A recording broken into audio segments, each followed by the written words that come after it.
इस वर्ष भारत का 74वां गणतंत्र दिवस मनाया जा रहा है। 26 जनवरी सन 1950 ईस्वी को देश का संविधान लागू किया गया था। इसी उपलक्ष्य आदरणीय प्रधानाचार्य जी, मेरे सभी शिक्षकगण और मेरे सहपाठियों, जैसा कि आप सभी को विदित होगा कि इस वर्ष भारत का 74वां गणतंत्र दिवस मनाया जा रहा है। हमारे देश के महान स्वतंत्रता सेनानियों के कारण सभी भारतीय नागरिक इस गणतंत्र दिवस को बड़े उत्साह और उमंग के साथ मनाया जाता है। 26 जनवरी सन 1950 ईस्वी को देश का संविधान लागू किया गया था। हमारे भारत को 26 जनवरी सन 1950 ईस्वी को गणतंत्र घोषित किया गया था। सभी भारतीय नागरिक द्वारा यह दिवस बिना किसी भेदभाव के मनाया जाता है। हम सभी देशवासियों को भारत का नागरिक होने पर गर्व है। समाज में हमारी अलग जाति, धर्म या कई अन्य चीजें हैं जो हमें अलग करती हैं, लेकिन इसकी एक व्यापक तस्वीर ये है कि हम सभी भारतीय हैं। अनेकता में एकता हमारी पहचान है। हमारे देश के महान नेता और स्वतंत्रता सेनानियों के द्वारा भारत को पूर्ण रूप से स्वराज दिलाया गया और उस दिन से हम सभी पूर्ण रूप से उसके स्वाधीन हो गए थे। भारत के उन सभी महान स्वतंत्रता सेनानियों के कारण ही आज सभी भारतीय नागरिक अपने देश में स्वतंत्रता से जी रहे हैं। भारत को ब्रिटिश हुकूमत से आजादी दिलाने में अनगिनत मुस्लिम स्वतंत्रता सेनानियों ने अपनी जान की कुर्बानी दी। मौलाना सैयद अहमद मती रहमतुल्लाह अलैह ने अंग्रेजों के खिलाफ फतवा दे दिया कि अंग्रेजी फौज में भर्ती होना हराम है। अंग्रेजों ने मौलाना के खिलाफ मुकदमा दायर कर दिया। 1772 ईस्वी में शाह अब्दुल अजीज रहमतुल्लाह अलैह ने अंग्रेजों के खिलाफ जिहाद का फतवा दे दिया।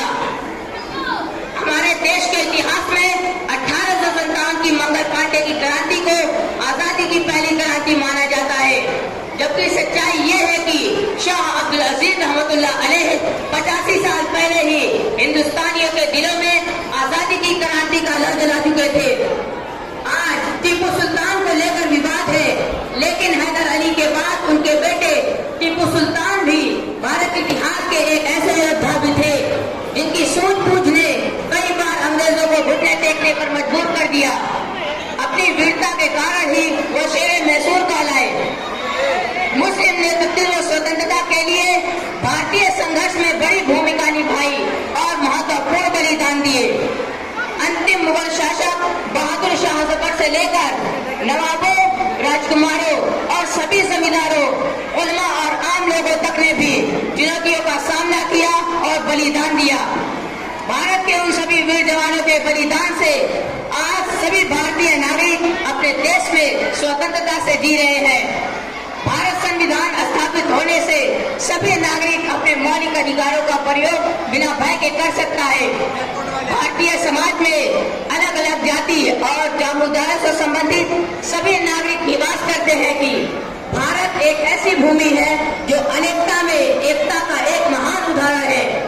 गणतंत्र दिवस को भारतीय प्रत्येक द्वारा बड़े उत्साह के साथ मनाया जाता है। स्कूलों एवं मदरसों में सांस्कृतिक कार्यक्रम और अन्य प्रकार की गतिविधियों का रंगारंग आयोजन किया जाता है।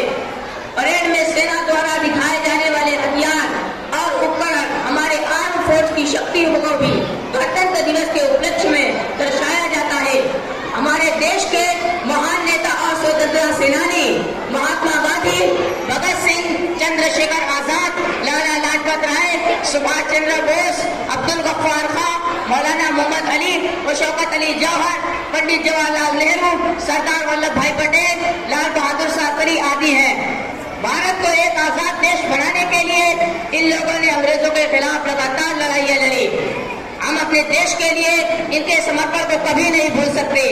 हमें ऐसे महान अवसरों पर इनको याद करते हुए खैरानी अकीदत पेश करते हैं। केवल इन लोगों के ही वजह से यह मुमकिन हुआ कि हम बिना किसी दबाव के अपने राष्ट्र में मुक्त होकर रह सकते हैं।